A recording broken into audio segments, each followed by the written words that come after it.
বিদ্যুৎ সরবরাহ কোড 2011 তৃতীয় সংশোধনী জারি করেছে ত্রিপুরা ইলেকট্রিসিটি রেগুলেটরি কমিশন। এরপর থেকেই বিদ্যুৎ বিল বৃদ্ধির আশঙ্কা নিয়ে চর্চা শুরু হয়েছে রাজ্যে।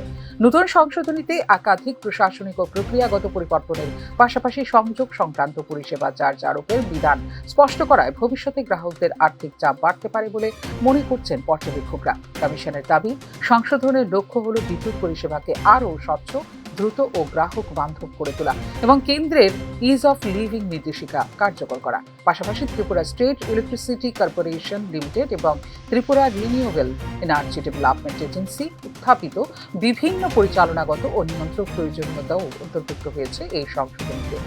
সংশোধিত নিয়ম অনুযায়ী বিদ্যুতায়িত এলাকায় 150 কিলোওয়াট পর্যন্ত অনুমোদিত বা চুক্তিবদ্ধ লোডের ক্ষেত্রে গ্রাহকদের নতুন সংযোগের জন্য দিতে হবে পরিষেবা চার্জ।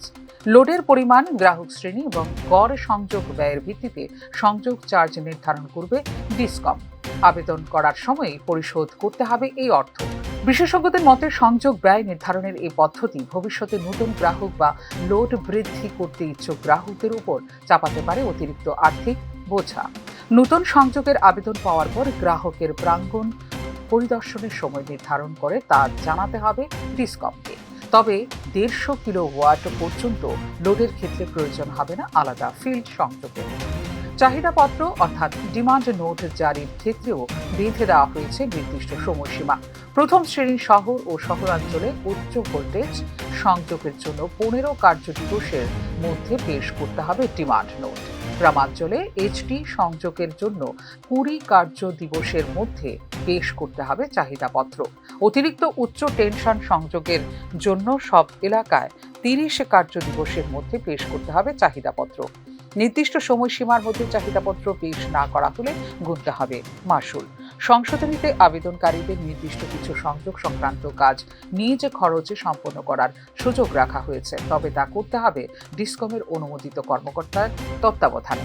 অনুমোদিত ঠিকাদার ও মানসম্মত উপকরণ ব্যবহার বাধ্যতামূলক এবং প্রয়োজনীয় সনদ জমা দিতে হবে।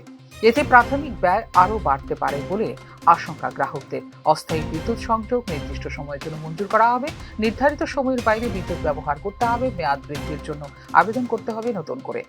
যদিও কমিশনের বক্তব্য এই সংশোধনীগুলি পরিষেবার মান উন্নয়ন ও স্বচ্ছতা নিশ্চিত করবে, তবুও সাধারণ গ্রাহকদের একাংশের আশঙ্কা পরিষেবা চার্জ ও সংযোগ ব্যয়ের নতুন কাঠামো কার্যকর হলে সামগ্রিকভাবে বৃদ্ধি পেতে পারে বিদ্যুৎ ব্যয়।